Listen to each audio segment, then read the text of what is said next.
right now. But if you really think about it, you look at, you know, the NFC side. Let's just go to that side real fast. All right, so you know, sure ends are the Bucks and the Giants, right? You can almost guarantee Cardinals win one more game they're in. All right, the Bears win one more game they're in. So then you got the Vikings, Cowboys, Packers, Seahawks, Niners, all with, you know, 6 losses, all with the same record, right? And then there's enough games left to have to count the Eagles, the football team, the Saints, and the Panthers in the mix right now. That's a lot of teams with an opportunity to come in 6 and 7, to be the 6 and 7 seed in y'all conference right now. Max, why is it this year we have so many teams with an opportunity to make the playoffs down the stretch like this? We haven't seen this before. Talk about defenders, specifically linebackers, keeping their eyes in the right spot. He had that eye down the entire time. And you know that's not easily done because they go misdirection at you. They try and fool you and get your eyes in the wrong place. But you're right about that one. He correctly figured that one out and made a really nice play. It's allowed more space for more teams to get surprising and see the Saints. Here's Tagovailoa. Hey there. I thought I saw them. We'll take a look back at this again. I thought I saw the Saints in the mix. Let's go back down here to this game. Yeah, Saints is here, 6 and 7.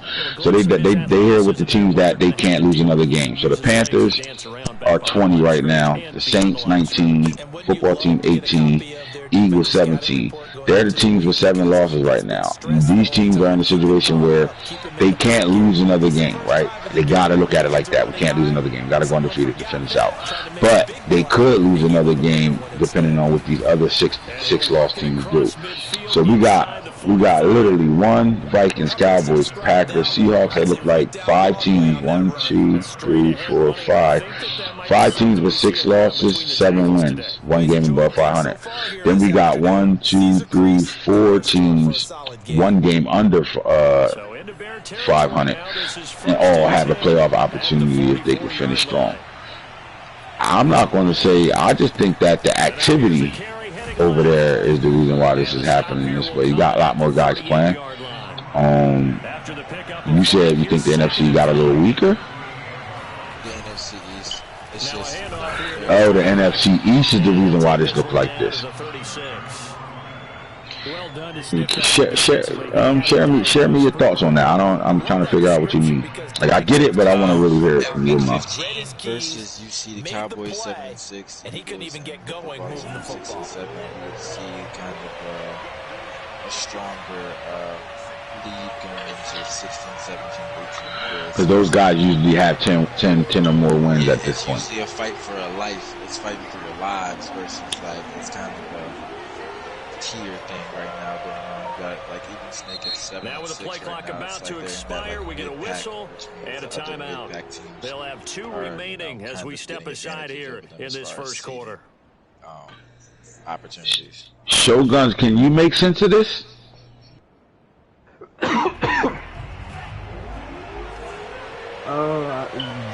What I'm gathering is, you know, other teams are getting a chance because the NFC East is a little off. Okay.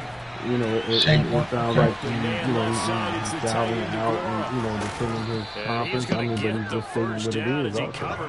Right. Like the Vikings 7 and 6, the Packers are 7 and 6, Snake is 7 and 6. We expected this defense to be tested by this passing game coming into this one. The Saints 6 and 7, the Panthers 6 and 7, Rob and hit it. First and goal, a chance for an early statement here on the road. The Seahawks and Drew are 7 and 6. Right. So like that's a lot of teams right there in the influx of 6 and 7, 7 and 6. Like, so they either a game above 500 or a game under. Like they right in that pack. Right. So this might be one of the most interesting down the stretch situations we have. Like how important it is going to be for games to be played.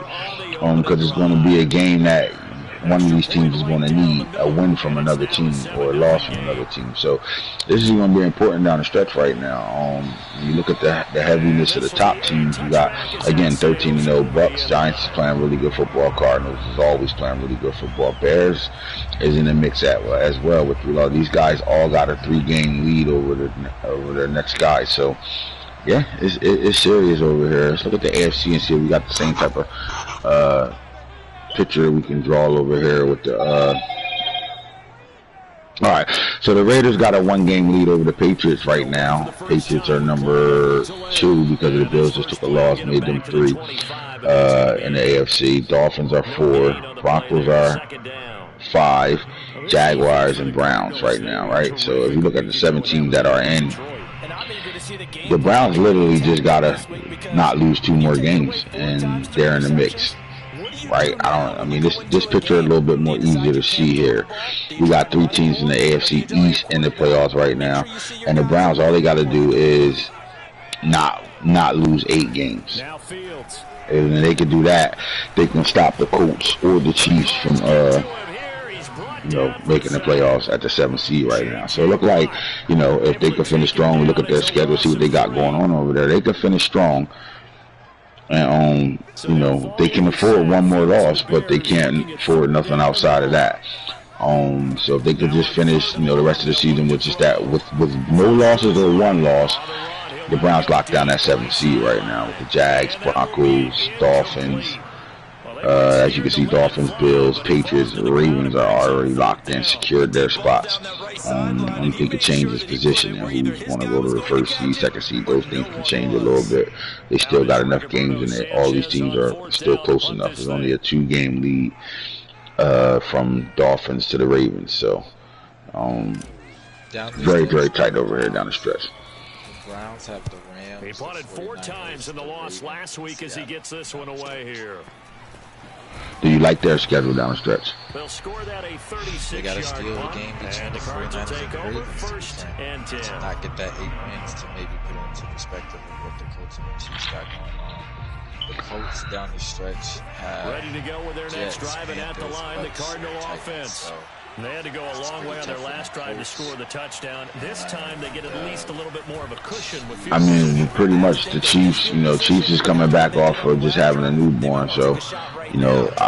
Still, even in him, I don't think he'll be engaged enough to even win the game. But he's got the schedule for it kind of more than the Colts. If he was, that's just killer. But he's got Vikings, Texans, Chargers, and Broncos. My thing is this: the Browns literally control their destiny. Simple as that. I don't see the teams that. The 6 teams in front of the Browns, I think they're shooing. The Browns literally control their own destiny of getting in the playoffs. And then here's the thing, though: if they do get in the playoffs and the Ravens stay at 1, I would think I'm the Browns. You're in a comfortable situation playing from that 7th seed with a rematch. You know what I'm talking about? If the Ravens came out firing in this one, and while that one was incomplete, I can't imagine. No way it'd be 5. They take in this game. It's double division. Well, it depends on who's the He won't be 5. He'll be 7 like a motherfucker. Here's why. Nah, he will be 7. He lose 1 game to finish off the season. He'll be the 7th seed. Here's why. So the Ravens is a divisional winner. That means the Patriots, the Bills, or the Dolphins have to be a divisional winner. So that those teams will be playing home. So you gotta look at the Ravens, the Patriots, Bills, and Dolphins will have a home game, right? The Jaguars are going to win their division. They got a 4-game lead over their next team, right? So now you're looking at Ravens as with a home game. One of these 3 with a home game: Patriots, Bills, Dolphins. So whoever wins, let's say the Patriots right now, they're the number 2 seed, right? That's going to push the Bills to the 5th and the Dolphins to the 6th seed because they're going to have to play on the road. You know what I'm saying? So the Broncos will have a home game for winning their division, and the Jaguars will have a home game for winning their division. That's your 4 home game teams, and then you got your teams on the road, which will be starting with the Bills, or the Dolphins, or the Patriots. Yeah, you know what I'm saying? So, so the Browns will be 7th, and then they'll be playing a game that they won last year, and a game that they're not, that they should be comfortable in, playing the Baltimore Ravens if that everything stays the same. So the AFC looks a little bit more, you know, looks a little bit more like, all right, we just waiting for one team to show us they either gonna win enough games to get in, or they gonna put some pressure on them. But the Colts and the Chiefs gotta go undefeated for anything to even happen. So it looks like the Browns should get in right here. So that's your, you know, that's your rankings, and that's what's going on right now. We already pretty much, just by saying that, we know who's the division winner. The real fight in the AFC comes down to the East. Who's going to win that division? That's where it stands at right now. But if you look at the playoff picture today, at week 15, you're looking at the first seeds on each side are the Baltimore Ravens, Tampa Bay Buccaneers. So as of right now, everything goes to Florida and everything goes to Baltimore on both sides, right? So the Giants are number 2 going up against the Green Bay Packers at 7. The number 3 seed would be the Arizona Cardinals facing the number 6 seed Minnesota Vikings. And then you got the 4th and the 5th seed, which would be the Bears hosting the Cowboys over there. A matchup that we used to seeing a lot right now. If the playoffs started today, this would be new matchups we haven't seen. Giants, Green Bay, Cardinals, Vikings. We have seen this matchup plenty of times already, with the Bears winning all those matchups. Now on the other side of things, again, you got, oh yeah, I was sketching. If the Ravens is the number 1 seed, they won't be playing the 7th seed. My bad. But they could meet up in the if they beat, they would have to upset the Patriots for them to meet up. All right, so right now the Patriots are number 2 playing the Browns at 7. At 3, you're gonna have the Broncos versus the Dolphins, and at 4, you're gonna have the Jaguars versus the Buffalo Bills. And the playoff picture right now, the shit would start today right now. How you like these matchups though, Max? Let's start with the AFC side. You like the Browns-Patriots matchup? Do you think we're going to get the type of football we got last year? We had excited playoffs last year. I think the run hasn't worked the last couple of plays. Right now it's 3rd and 14. Probably is 5-4. The Jaguars versus the Bills? Even the Cowboys and the Bears? And he'll be brought down right at the 45-yard line. That's going to bring up 4th down, only a gain of 2 there. All right. I think, you know, an interesting situation would be, you know, I like the 2 unknown games when you got the Giants and the Green Bay Packers, and you got the Cardinals and the Vikings. Just because, you know, well, the Cardinals and the Vikings played each other this year, so they will have some type of familiar understanding of each other. But you don't know what the fuck you're going to get with this Green Bay Packer team at all. I'm quite sure this is the one team you probably haven't watched play the game at all this year. Territory. Not saying that, you know, not putting you in a situation where I'm saying it's a trap game, upset alert, but you don't want to get your homework done on this team just because you're not going to get your homework done. You're not. This is not a team you're paying attention to. Could that be a good situation for the Green Bay Packers? Because nobody's going to pay attention to them. So can they sneak their way into a situation in these playoffs if they make it? I think that's got to be the mentality. Sneaky 7th or 6th. So after the run for no gain, here's 2nd and 10. Kind of just going with the mentality that whether we have nothing to lose, because nobody really expects. Paying attention to them, flying to the fucking radar, see what happens. The radar, see what happens. All right, fellas, at 15 with, you know, 3 games left pretty much, right? We got the week 15, 1, 2, 3, 4 games left. We're going to go over here to some of the situations, and we got to talk about stats and awards again, and just to see where it's at right now. All right, so let's get into the Coach of the Year, NFL MVPs, all that good shit. I'm not going to spend, you know, a whole shitload of amount of time on this. We're just going to get through it real fast. We're going top 3 at this point now. All right, so Coach of the Year, Judge, Myers, and Arians. Bruce Arians is number 3 on this list for the Bucks. Myers for the Jaguars, and Judge for the Giants right now. Is this an important award for you, Max, to try to win your 4th Coach of the Year? I think it just, you know, reminds us that we always have the right vision. Throwing on 2nd and 3. It's a good statement to have. Do we ignore this stat though? Like, this award, does it get ignored? I think it does, but I don't really. I can see why. Kind of like the Coach of the Year doesn't really tie with like the sideline, so he can fade into it when he makes the catch. That was thrown too close to it for the receiver to make a play. I think it's kind of it's definitely an undermined award. Here's a question for you, Shoguns. how is it? How are we able? Should the person that won the Super Bowl always get Coach of the Year, or do you think a coach coaches really well all year, no matter if they get to the Super Bowl or not, should be able to win it? Like that, to me, like he just said, coach, being a Coach of the Year really gets overshined because we ain't winning the Lombardi. What does it, what really doesn't matter? But we get a lot of coaches that don't win Super Bowls that win Coach of the Year. Do you think that it should go hand in hand with the Super Bowl winner? No, they'll contain him to just 4. Second down. I know sometimes we can get fooled when we watch him make catches, as we just saw him do there, because he really looks like a wide receiver when he goes about his business. Yeah, 230, 240 range. Yeah, not super huge. Maybe not counted on to be that in-line point of attack blocker that we used to have in the good old days. He's got his man. It's caught in the end zone. Touchdown, Arizona. But he's been doing this for a lot of years, and the arm strength still there, and he showed it off on that one. I think that coaching job such as that can't extra point splits the uprights, and it's now 14-0. Hoisting the Lombardi.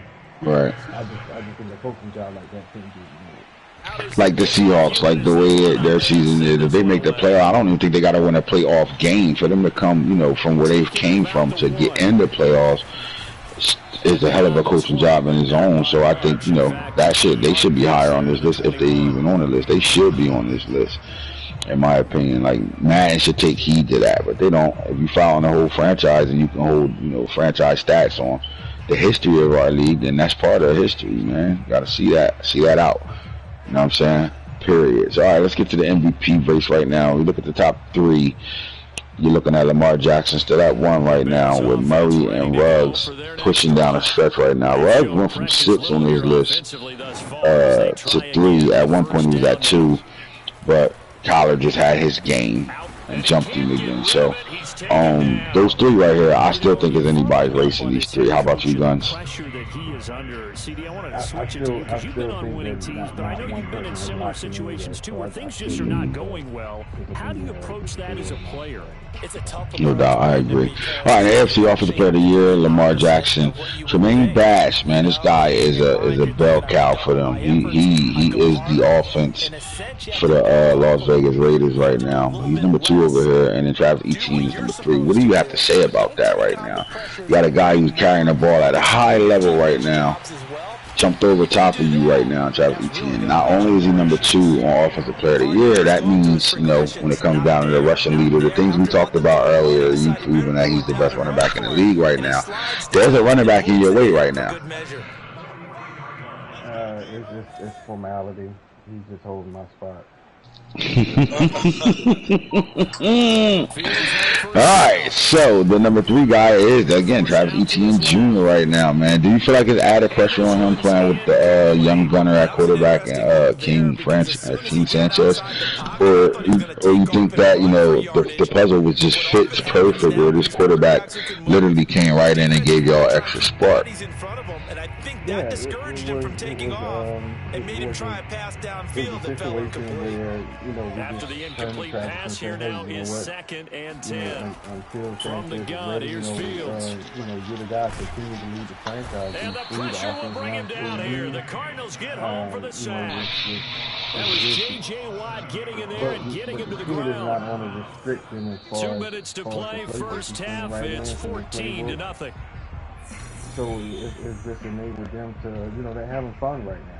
Whether it's a win, whether it's a loss, We'll remind you that coming up at halftime, we'll join Jonathan Coachman and the gang in Orlando. Coach will have stats and scores from the early games going on here around the NFL. Right. Time to his left. Gonna let one fly for Robinson. He's got a man complete. And all the way down to the 17-yard line. A huge play there for Chicago.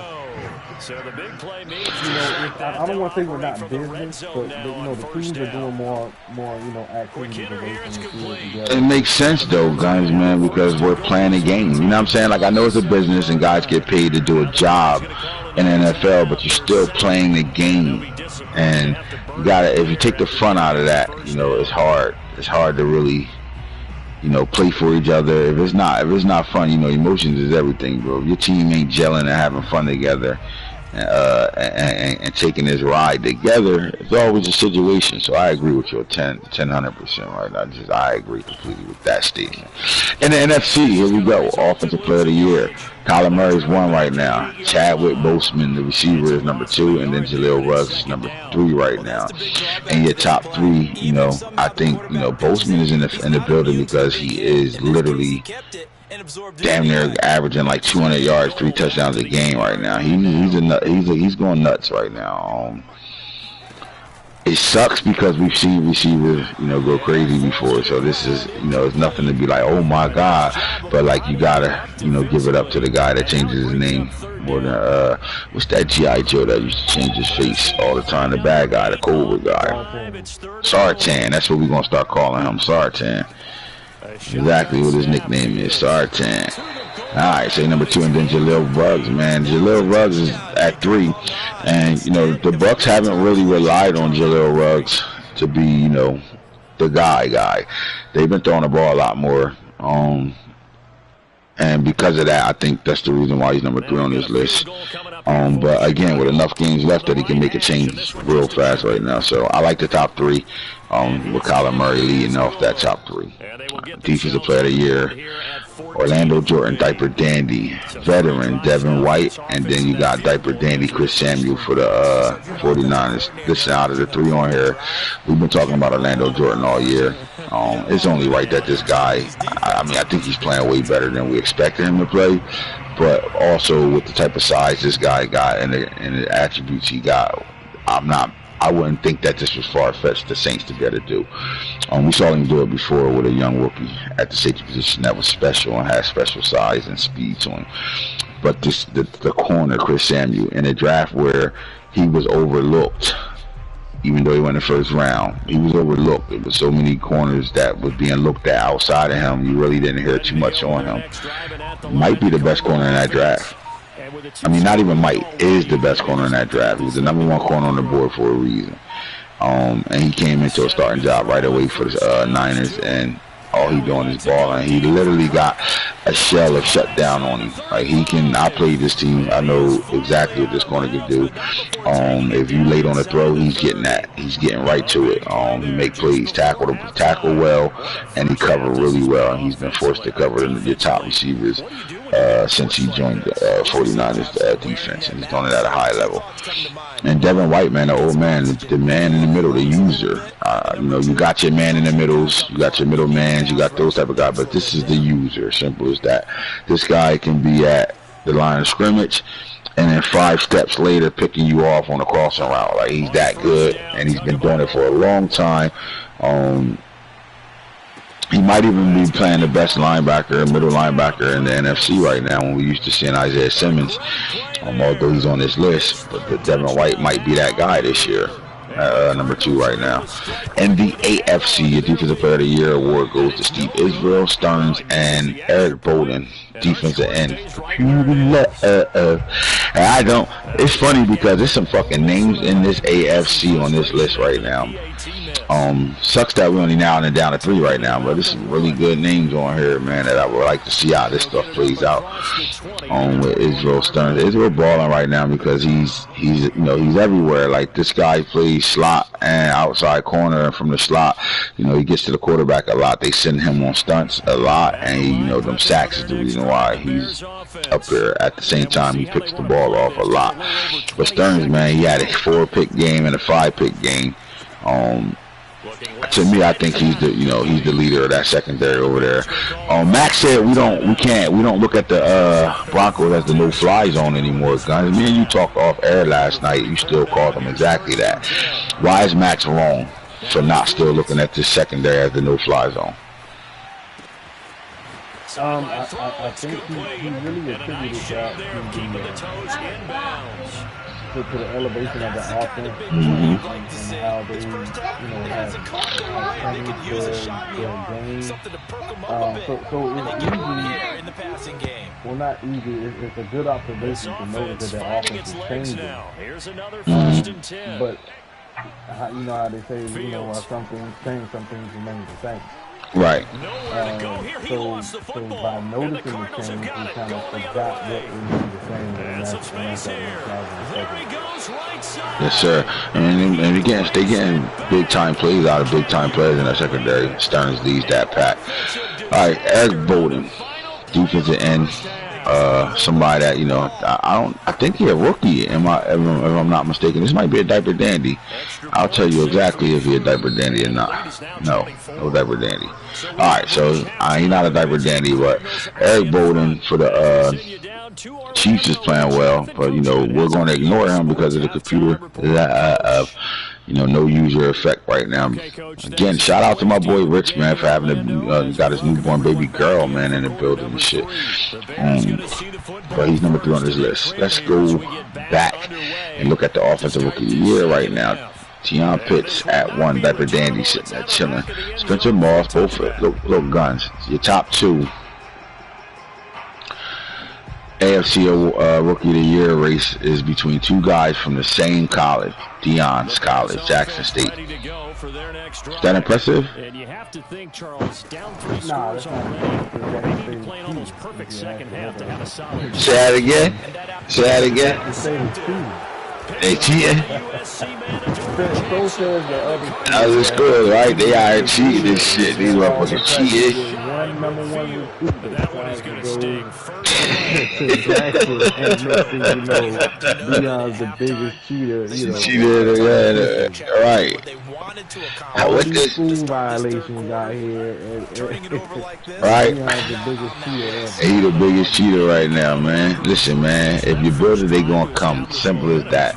Jackson State is on the map right now, man. He getting those guys in the NFL too, and these guys, you know, was high draft picks, man. First, the second, the third round type guys. So, shout out to them. Danger is in the building at number 3 right now. I really love the diaper dandies over here, especially these top 3. Spencer Moss came in and stole a running back job that I didn't see coming. I thought he would, you know, he would be a 1-2 punch with in the East over there, but he came and took the job, bro.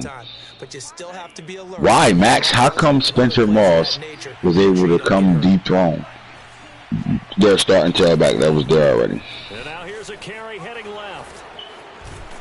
And he's going to come up a few yards short. This is why I don't fuck with these little motherfuckers. Nigga probably sniffing this girl fucking eardrum right now and shit. Anyway, Guns, I know you still with me. Why the hell is Spencer Moss the starter over there now? Hopefully to get themselves kick-started.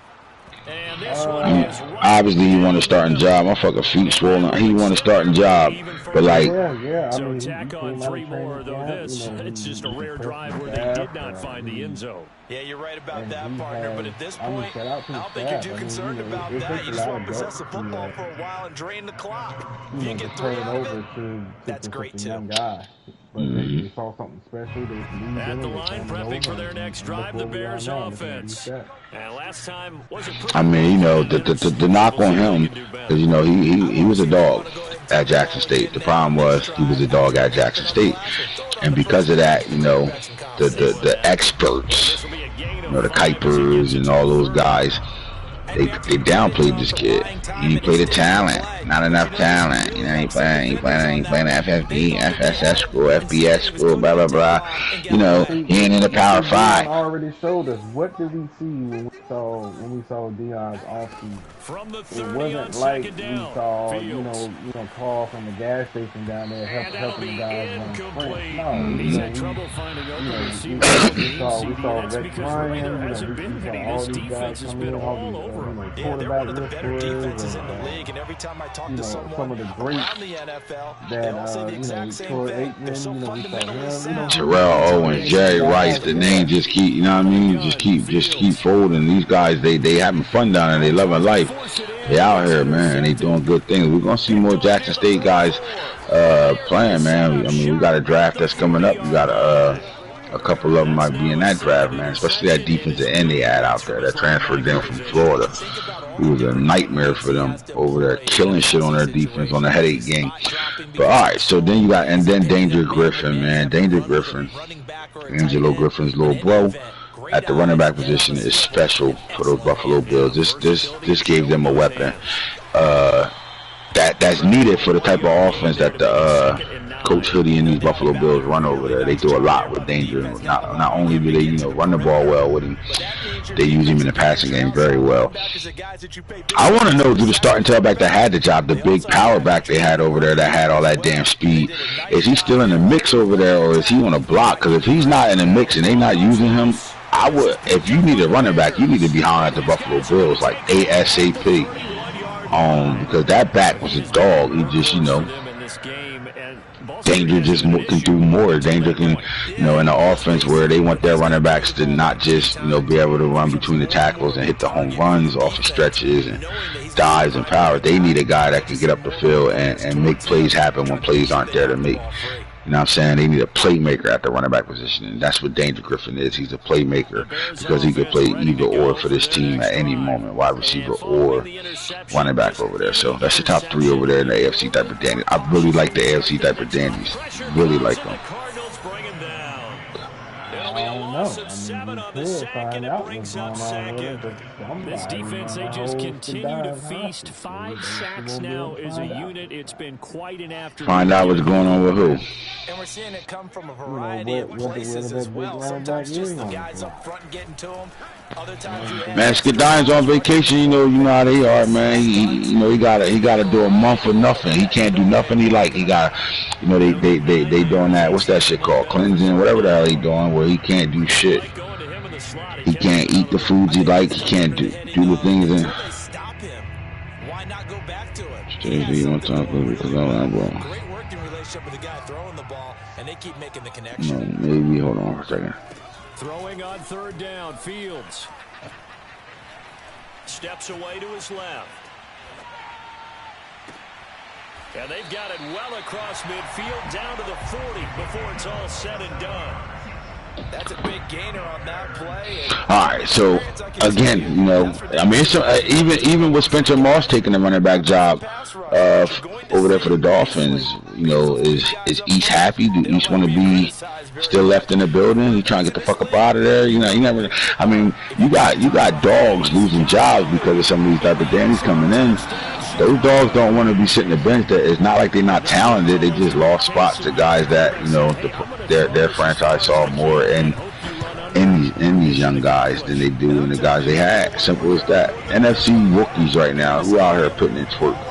All right, so we got a quarterback in the building that's balling, and Darren Thomas Jr. right now for the Eagles. I like the fact that he's number 1 on this list because he was the most doubted player out of the draft. Everything was negative in Philadelphia when this pick happened. And then it was like, all right, we tired of this 2-quarterback system shit.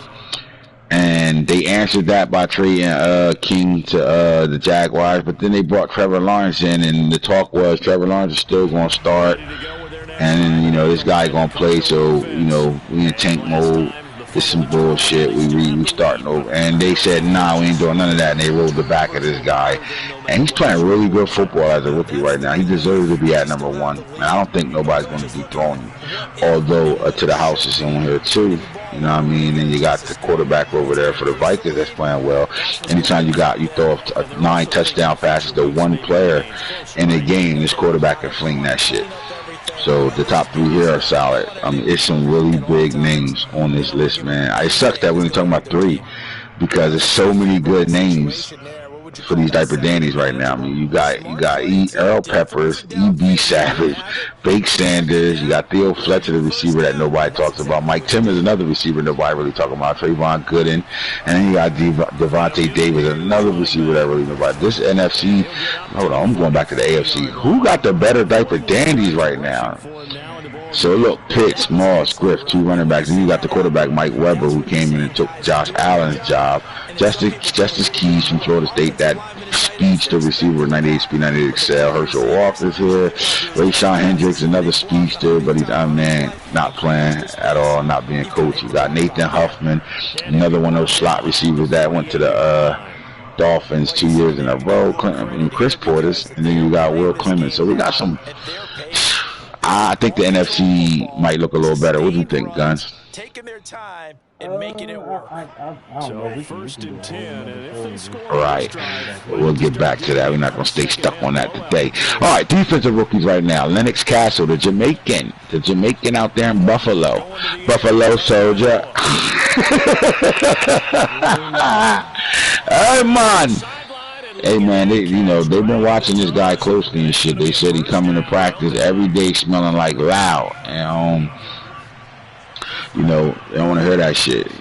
Not saying that, we legal now. Nobody want to hear that shit. Rasta guy. You smell like loud. You smell like you're smoking purple. And then you got Lance Norman, man. Josh Norman's nephew at cornerback for the Patriots right now at 11-2. He had a hot start to his career, and he hasn't cooled off yet.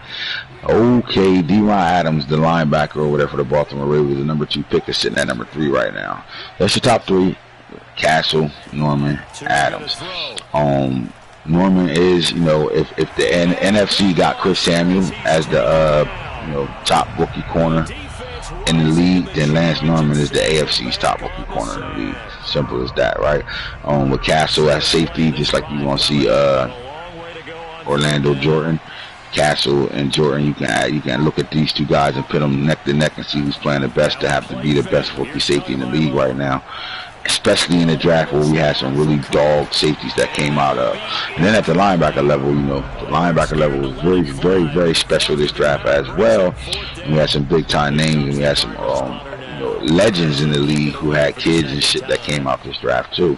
D-Ron Adams, the man in the middle in the AFC. All right, so the NFC, you're going to look at guaranteed Orlando Jordan, Chris Samuels, and Idris Elba in the corner. So we got top 3 all DBs in the NFC. Then when you keep on moving down that list, you got Champ Bailey, Newsome, and Zion Ali, all DBs, as you can see, balling in the NFC. All right, so as we get to the type of Danny's is over with, our top 3, that race is going to continue. We're going to follow that for the next 4 games and see what happens. Best quarterback in the NFC, Kyler Murray, Jerry Bradshaw, Elijah Mannings.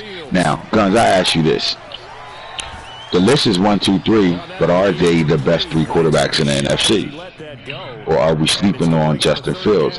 And I'm going to have my answer to that. I just want to hear where you at. They're still working at it, even though this one feels like a lost cause. Right now, the Bears on 3rd down. They've converted just 2 for 6 thus far.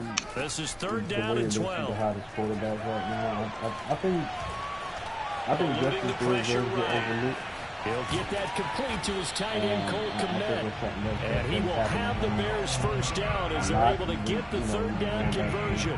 You cannot write these guys off just yet, not with a quarterback like that under center. You mean it actually crossed your mind with him running the team that you could actually maybe write this game off? Not yet. Not a chance. Not with him. We've seen it too many times. And that is incomplete. The coverage a little too good there. And 2nd down. That incompletion is not a surprise with the way that this one has gone, and the frustration of body language is evident everywhere. This team, they've really been put through the ringer in this one. All right, I'm sorry. Who's this honorable mention you talking about? 2nd and 10.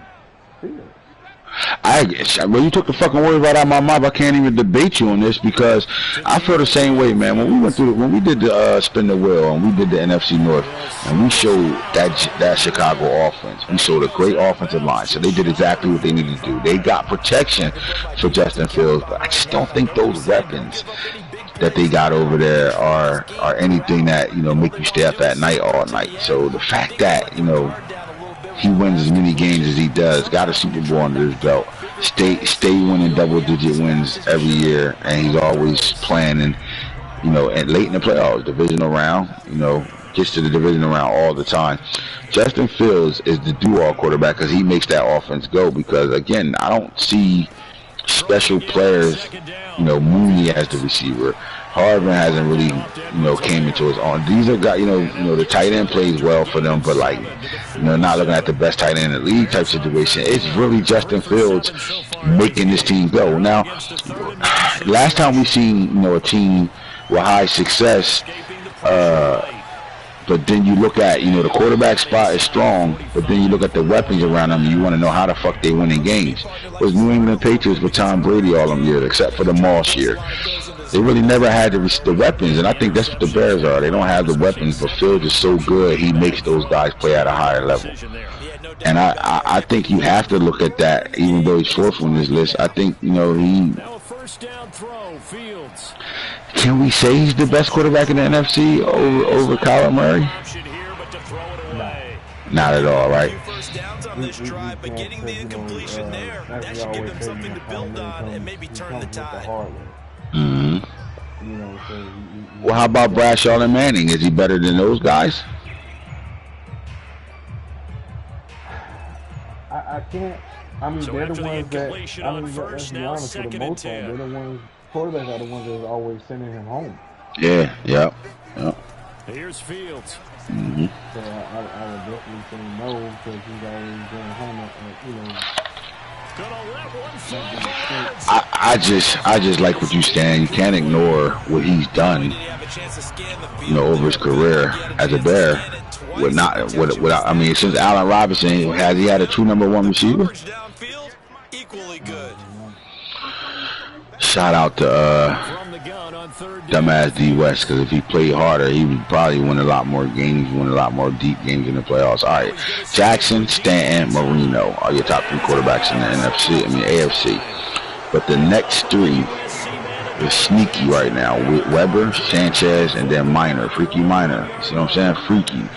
But out of these top 3 right now, man, do you no secret that they had to take chances with what will be the question? Do you see any of these guys, you know, jumping over top of Lamar at this point? Exactly right about that one.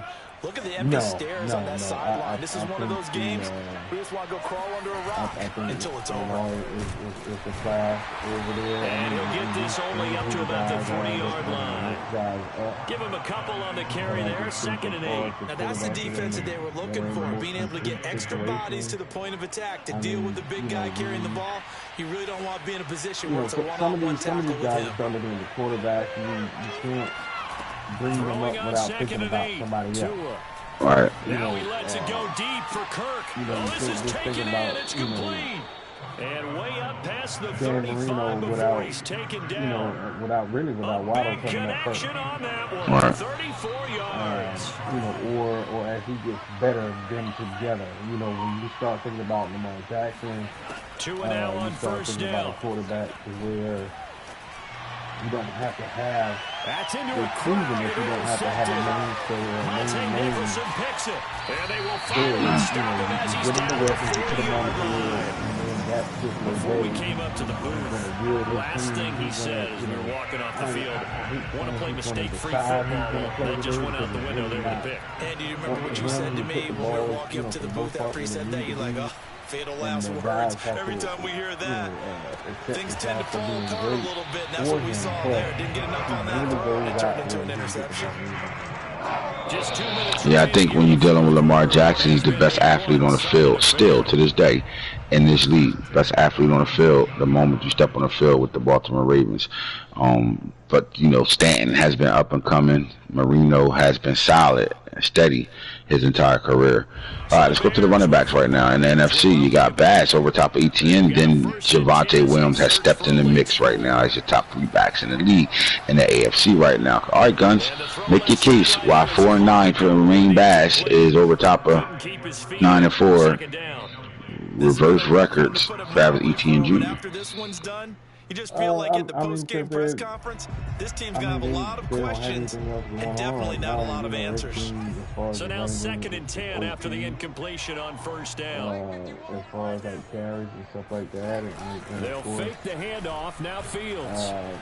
Blitz coming, and down he goes. Travis is being used, J.J. Watt able to get in there for his 2nd sack of the afternoon.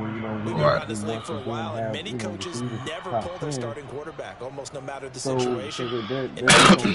He's got to make a decision. He's taking a pretty good beating out there. And with the deficit, maybe not wanting to risk an injury. Now, are we impressed with Javonte Williams as the number 3 back on this list right now? I mean, he just came off a 20-something yard, 12.2 yard carry against the number 1 rush defense in the league in the Baltimore Ravens. Dummies on them. 12.2 yards a carry on 18 carries, 2+. Is he here now? It's time to really start paying attention to Javonte Williams. proven not to be, and now it's fourth down. That's been one of the things that we've always talked about was, you know, the usage of Javonte Williams. All right, they're going to try and keep hope alive here on fourth down. They're going for it. And they snap so it to Fields. Recognize where he is now. He honestly, you know, he should have been there years ago, but they had to go for it with such little time remaining, and the Cardinal defense is going to get the football back. Ready to go with their next drive, and at the line, the Cardinal offense. And it would seem as if their three-game winning streak is about to go to 4, but still a little work to do as they start 1st and 10. Definitely agree. I mean, I think they took their time with Javonte. This team, you know, we call, you know, they're a methodical football team, but they call games during the game, if that makes sense to you. These guys, you know, they get their practices on, you know, during the week. But when they get in the game, their in-game adjustments, the way they play the game is dictated by what they see on defense and what the team in front of them is doing. You know, they might have a game where they feel like it's an all-passing game, but Javonte's used in that passing attack, though. You know what I mean? Or they line up against the Baltimore Ravens and they say, you know what, we're going to run at this team today. We're not going to, you know, dance around the fact that they, you know, they have a really good defense against the run. We're gonna run right at them, and they did exactly that. Ran right at them. He had 151 yards on 2 carries in that game. He started off hot and never cooled down. But I like the fact that he's number 3 on this list. We're not used to seeing him, you know, in the top, you know, I would say top 5 at all, especially with some of the runners over here. So we'll continue to play that. Let me ask you this: you know, he's number 3 in the league in rushing yards. With 4 games left, you know, can he win this thing? Can he win the best running back in the AFC? I think he could. I mean, you know, we could be seeing a preview, may already be in playoff mode. You know, a 41-yard punt there with no return, you know, and the Bears take over. The weather starts to get colder.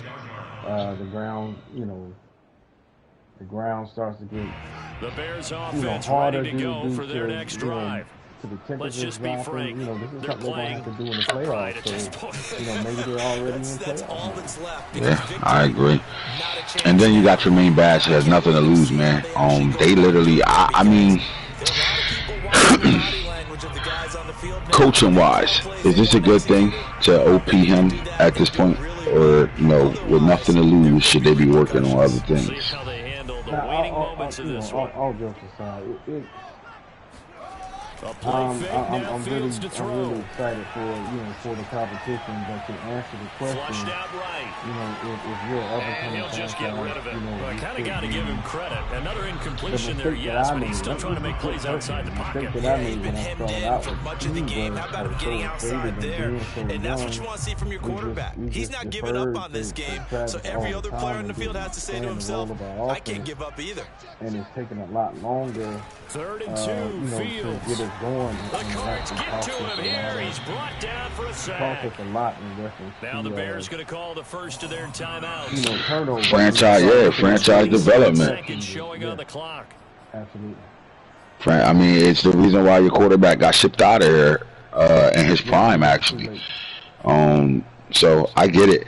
I just think, you know, even with 4 games left, you know, there's nothing to lose, really. You know, at this point, you know, unless you're chasing an award, which is fine. If you're going to chase it, go all out for it. You know what I mean? But, you know, at the same time, you got a really good receiving core over there, and you got a young offensive line that you know did a really good job in this draft with. I think it's time to open up your offense a little bit just to try it. You have nothing to lose. So what? You lose the game, it is what it is. But you give yourself something to go into the next season with to make it harder to stop. Because, you know, you snuck up on guys last year with that strong-ass run game. I mean, you gave him 52 carries in the playoff game and won that playoff game. That's how explosive and how unfamiliar everybody was with Tremaine Bass and this Las Vegas attack, with that quarterback being able to, you know, roll out and make plays with his feet and throw the ball as well. But then you come back the next year and guys understand, you know, what they're facing when they deal with this team. They know, you know, they have to stop this run. Now, nobody has stopped it really all year long, no matter if he lost a game or not. No one stopped this guy from running. He's a monster. But you know, what happens is your record 4-9 if you know, was able to have a nice little passing attack to go along with the way this guy is as a running back. Maybe you're in the playoffs again. The good thing is, you know, such a young staff. They got time. You know what I'm saying? They got time to make mistakes and, you know, do some things and second guess themselves and come back to it. They got time. They got plenty of time. So I would probably say, you know, at this point, 4 games left, you might as well just go ahead and go for the gusto. See what you can do with this running back. But, you know, coming into the next season, you know, you got guys on your team that, you know, going to be asking for big money because they got high overalls, great speed at the receiver position. Let's get those guys involved. All right, in the AFC, the wide receivers, Diaper Dandy, Tion Pitts, Rashad Bateman, Jalen Waddle, your top 3. Jalen Waddle is the most consistent receiver we have in this league right now. I mean, for a team to come up against the Dolphins and know that you got to stop Jalen Waddle, and yet you can't do it for 7 seasons straight. It's impressive as hell, bro. I mean, this guy is, I still think he's the best receiver in the league. And I don't think it's close. I don't think it's close. I really do. I don't think it's close. I think he's the best receiver in the league, and I don't think it's close because you literally, you know, everybody that played this team has to stop Jalen Waddle, and you know, and it's almost damn near if you stop Jalen Waddle, you should get the win over here against the Dolphins. Yet they're 10-3. Yet they're always in the playoffs. Yet they always have a number 1, 2, or 3 at the wide receiver spot, and that's Jalen Waddle. It's the most consistent player for one of the most consistent teams in the league. The one thing you know they're gonna do is Dan Marino will find Jalen Waddle. I mean, this is the Aaron Rodgers and Devontae Adams situation, in my opinion. I mean, this guy's been the number 1 guy, the number 1 target for years, and they've been drafting nothing but receivers. They better, to change that a little bit, and yet still remains Jalen Waddle that guy. I think as long as he has his speed and elusiveness, I think he'll always be that guy for these guys until he's not. You said it's a bold statement. Am I wrong for saying that or feeling that way about Jalen Waddle? Well, I mean, the last time that we gotta look at. I say it's a bold statement because when other people have referred to receivers in this way, we were talking about no matter who stood in front of them whenever they showed up, they always outperformed, whoever they were in front of. And last time that we talked about a wide receiver in that fashion, we were talking about a Randy Moss. So that's why I say to make that statement. Last time I heard a statement like that made was when we were talking about Randy Moss. Yeah, I mean, I feel you. I would say, when was the last time he won this award, best wide receiver? Because to be consistent 2 or 3, he hasn't won this award for a long time now. It's been somebody else winning the award. I mean, you've seen Poole win it 2 years straight in the AFC, but he's always in the top 3. So I kind of get what you're saying. It's just me. I just see this part. He's getting the football, and yet it's hard to stop it. Well, it's just because he's not doing the old traditional football where. It didn't matter who we were talking about. He lines up on the same side of the field every single time. Right. That the coaching staff in Miami is they have a brilliant approach to their game. They move they move Waddle around. All around. So you can't. You got to identify him on the field. So not only just identifying where who he is, you got to identify where he is. Mm-hmm. So I